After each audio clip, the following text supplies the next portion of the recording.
Buenas tardes, señorías e ilustres invitados. Hoy traemos una propuesta de reforma legislativa que, por encima de cualquier consideración, es necesaria y de sentido común. Hoy tomamos en consideración una proposición de ley sobre el salario mínimo interprofesional. ¿Y qué es lo que pretende esta ley? Pues principalmente tres cosas. En primer lugar, dignificación. Proponemos un incremento sustancial del salario mínimo con tal de que la cuantía sea suficiente para llevar un nivel de vida digno. En segundo lugar, garantías. La cuantía debe ser objeto de revalorización al comienzo de cada año, como mínimo en función del IPC previsto, y que se revise a 1 de enero de cada año por si el IPC real supera el IPC previsto. Y, en tercer lugar, concreción. Para 1 de enero de 2018, 800 euros. Para 2020, 950, cumpliendo, por fin, con el mandato de la Carta Social Europea. ¿Pero por qué?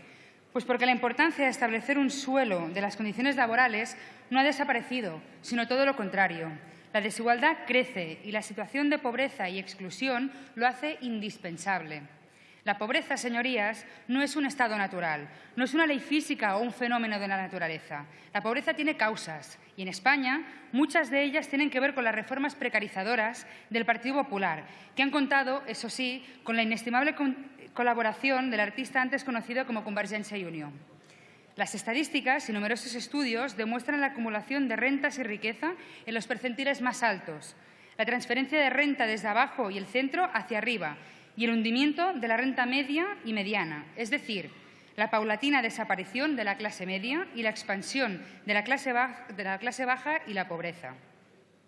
Últimamente se habla mucho de esta nueva y emergente categoría, los trabajadores y trabajadoras pobres. Tener un puesto de trabajo ya no es sinónimo de estabilidad laboral y aún menos económica.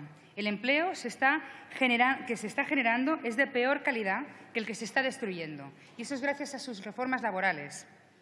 Es tan precario que en España y en toda Europa se ha generalizado esta nueva categoría laboral. 1 de cada 10 empleados y empleadas son pobres por culpa de la temporalidad, la rotación o los bajos salarios. Según un estudio de Cáritas que publicaban recientemente, un 14,8% de los trabajadores son pobres y la cifra se dispara hasta un 44,8% en el caso de las personas que están en situación de paro. Con o sin trabajo, las mujeres son quienes más están padeciendo los efectos de la pobreza. En todos los rangos laborales cobran menos que los hombres, unos 5 euros aproximadamente por hora. Una de las conclusiones a las que llegaba un reciente informe de la Generalitat de Catalunya pone los pelos de punta. Se cree que prácticamente la mitad de las mujeres serían pobres si tuvieran que depender solo de sus ingresos. ¿Y por qué? Pues por culpa del trabajo a tiempo parcial, de la brecha salarial, de la subocupación o del desguace al que ustedes están sometiendo a los servicios públicos, que, por supuesto, va a costa de las mujeres de este país.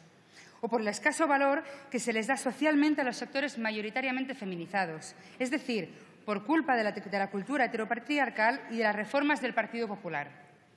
Hoy, para una mujer trabajadora, el riesgo de caer en la pobreza sigue creciendo a pesar de la supuesta recuperación.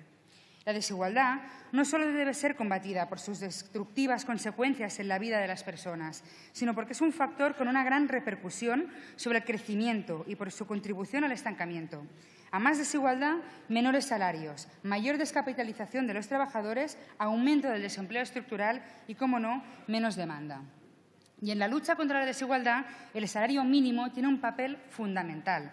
Establecer la parte mínima de la riqueza que le corresponde precisamente a aquellos que las han generado toda la riqueza. ¿Pero para qué sirve un salario mínimo si está por debajo del umbral de la pobreza? Yo me pregunto. Díganme, ¿qué puede hacer una persona con 655 euros, con 20 céntimos, que teniendo en cuenta las cuantías, 20 céntimos, pues son importantes, al mes? Por aquello de no caer en la manida comparación entre el salario mínimo y los sueldos de sus señorías, déjenme que les ponga un ejemplo práctico. Hoy, por ejemplo, en Barcelona es prácticamente imposible encontrar un alquiler por debajo de 700 euros. Ni hablamos del carro de la compra o del transporte, porque ya de partida uno no puede llegar ni siquiera al alquiler. Mientras el precio del metro cuadrado ha subido un 287% en los últimos 20 años, los salarios solo un 51%. Sé que para muchos de ustedes lo es, pero lo cierto es que el salario mínimo es una referencia muy cercana para muchísimas personas. Para miles de personas en nuestro país es su único sustento. Si en 2008 el volumen de trabajadores y trabajadoras que cobraba un sueldo inferior al salario mínimo era de un 8,8%, en 2014 ya era cercano a un 14%, más de 4 puntos por encima. Hoy, más de 5,5 millones de trabajadores están cobrando un sueldo inferior al salario mínimo. Más de 3,5 millones cobran sueldos que, como máximo, llegan a la mitad del salario mínimo. Y 2 millones tienen sueldos que se acercan al salario mínimo. A estos les podríamos recordar las palabras que hoy mismo decía la ministra en la Comisión de Pactos de Toledo, en la que nos decía que mejor un mal empleo que un no empleo. A eso parece que se reduce, supongo, la responsabilidad del Ejecutivo, a darnos a escoger entre Guatemala y Guatapeor. Qué suerte la nuestra, ¿verdad? Los trabajadores hemos perdido un 11% de poder adquisitivo durante los últimos años por la caída de los salarios y por la subida del IPC. Y hay medidas que lo han favorecido, claro que sí. Un segundo, señora Vidal. No se escucha a la oradora, por favor, ruego silencio. Las conversaciones que tienen entre ustedes, si quieren tenerlas, las tendrían que tener fuera, porque aquí estamos para escuchar al orador. Adelante, señora Vidal. Gracias, señora presidenta. Incentivar los convenios de empresa para evitar la protección del convenio sectorial ha provocado, por ejemplo, una caída brutal del salario de muchísimos trabajadores, trabajadoras sobre todo. Hoy por la mañana, por ejemplo, le ponía este mismo ejemplo a la ministra. En el sector de comercio, la Audiencia Nacional ha anulado 44 convenios de empresa creados para saltarse a la baja el convenio de sector, es decir, creados para pagar menos a sus trabajadores. Su reforma sirve para eso, para ejercer de condena para miles de trabajadores de este país. Pero en este cuento, no todos los personajes corren la misma suerte. Según la última encuesta salarial, el salario anual de los directores y gerentes fue un 130% superior al salario medio. Mientras la clase media se hundía, el 1% más rico ha visto cómo sus beneficios subían hasta un 40%. Solo desde el cinismo se puede asegurar que los salarios no suben porque no hay dinero. Por cierto, ante la muerte de una mujer mayor la semana pasada en Reus, por culpa de la pobreza energética, no puedo dejar de mencionar que el sector de la energía, con empresas como Gas Natural al frente, baten récords tanto en salario como en ganancias. Dinero, a verlo, haylo. Solo que a algunos les pierde la avaricia y les importan más los beneficios que la vida humana de las personas. Pero volvamos al salario mínimo. Si bien en 2004, con el Gobierno Zapatero, experimentó proporcionalmente una notable subida, todo hay que decirlo, la evolución del salario mínimo es una triste historia de congelaciones y de subidas ridículas que han permitido que año tras año se devaluara y perdiera cualquier rastro de poder adquisitivo. En 9 años ha subido 55,20 euros. 55 euros en 9 años. Y la última subida, la de este año, era de 6,80 euros, que no da ni para un menú de mediodía. La cuantía de este año del Ministerio de Empleo y Seguridad Social ha fijado para salario mínimo, así pues, un lamentable 0,5% más respecto al año anterior. Miren, esto es una decisión política y ustedes, el Gobierno del Partido Popular, han decidido un año más reírse de toda clase trabajadora. Han decidido que el salario mínimo siga por debajo del umbral de la pobreza. Pero salgamos un poco de España y veamos cómo les va a otros países europeos. ¿Saben ustedes, por ejemplo, que el salario mínimo en el Estado español es la mitad que el de Bélgica? ¿O que en el Reino Unido son 1.343 euros? ¿O 1.466 en Francia? Y eso sin llegar a los 1.922 de Luxemburgo. Miren, lo cierto es que son numerosos los tratados internacionales que obligan a España a garantizar unos mínimos. En concreto, el convenio número 131 de la Organización Internacional del Trabajo. Este convenio obliga a España, en palabras del propio convenio, a asegurar protección a los trabajadores contra las remuneraciones indebidamente bajas y, para ello, los salarios mínimos tendrán fuerza de ley y no podrán reducirse, debiéndose establecer su cuantía en función no solo de parámetros de carácter económico, de interés general, sino también teniendo en cuenta las necesidades de los trabajadores y de sus familias, habidas cuentas del interés general de salarios en el país. Y no se queda aquí.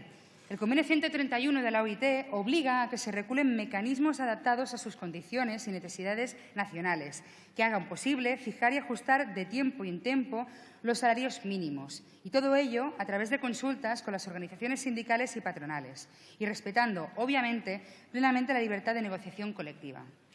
Protección, mecanismos, interés general, negociación colectiva. Yo sé que son palabras que a ustedes, al Grupo Popular, les resultan algo ajenas, pero sin duda a los organismos internacionales resultan importantes. Pero no está solo el Convenio 131. Le sigue la caballería, que es la Carta Social Europea. Miren, la Carta Social Europea es la norma más importante nacida del Consejo Europeo. Tiene que ver con un modelo europeo determinado, un modelo inclusivo de derechos económicos, sociales y civiles. La Carta Social Europea constituye una pieza angular de la Europa social. Pues bien, la Carta Social, en su artículo 4.2, sobre cómo garantizar el derecho a una remuneración equitativa, establece que las partes contratantes se comprometen a reconocer el derecho de los trabajadores a una remuneración suficiente que les proporcione a ellos y a sus familias un nivel de vida decoroso. El Comité Europeo de Derechos Sociales emitió el 23 de enero del pasado 2015 su informe anual sobre el cumplimiento por parte de España de la Carta Social Europea. Y no se lo van a creer, nos ponían rojos. El informe denunciaba graves incumplimientos en materia salarial, laboral, negociación colectiva y, por supuesto, libertad sindical. La resolución menciona 7 incumplimientos de las obligaciones de España establecidas en dichas normas internacionales, además de reservarse su opinión sobre diversas materias sobre las que el Gobierno, parece ser, no les ha facilitado suficiente información para poder pronunciarse. El primero de los incumplimientos, como no podía ser de otro modo, menciona el salario mínimo interprofesional. El Comité considera que el salario mínimo establecido por el Gobierno y la Ley de Presupuestos no asegura un nivel de vida decente. Pero el concepto decente puede ser muy ancho, por lo que recuerda que al fin de garantizar un nivel de vida decente, la remuneración debe estar por encima del umbral mínimo, fijado en el 60% del salario medio neto. Estos tratados internacionales forman parte del ordenamiento interno y es por ello que exigimos su cumplimiento. Y no todos los antecedentes legales los encontramos en tratados internacionales. También podemos recurrir a la Constitución. El artículo 35 de la Constitución española, además de afirmar que todos los españoles tienen el deber y el derecho al trabajo, reconoce a los trabajadores el derecho a una remuneración suficiente para satisfacer sus necesidades y las de su familia. ¿Les parece a ustedes, pues, que 655,20 € son suficientes para satisfacer ninguna necesidad? Si entendemos que el derecho al trabajo es algo fundamental y que éste debe estar protegido y debidamente remunerado, pues hagamos lo posible. Esta ley lo hace y tiene un doble objetivo: establecer una cuantía de salario mínimo suficiente para garantizar las necesidades de los trabajadores y trabajadoras y dar cumplimiento, por fin, a los tratados internacionales y, muy en concreto, a la Carta Social Europea. Por eso, las cuantías que se establecen responden al 60% del salario medio. Esta es una ley realista, por mucho que digan algunos. Es una ley realista, pues que da un plazo a la adecuación del salario mínimo a lo largo de toda una legislatura. Pero, sobre todo, como decía al principio de mi intervención, es una ley justa, necesaria y de sentido común, con un evidente impacto en la lucha contra la pobreza y contra la exclusión social. Hoy no debatimos el articulado concreto de la presente ley. De ello habrá tiempo suficiente y nuestro grupo parlamentario estaremos encantadas de debatir y de llegar a acuerdos con todos ustedes. Hoy lo que votamos es que podamos discutir sobre un tema tan clave como el salario mínimo. Hagamos, pues, nuestro trabajo. I termino simplemente con Ovidi Montllor. Ja no ens alimenten les molles, ara volem el pa sencer. Muchas gracias.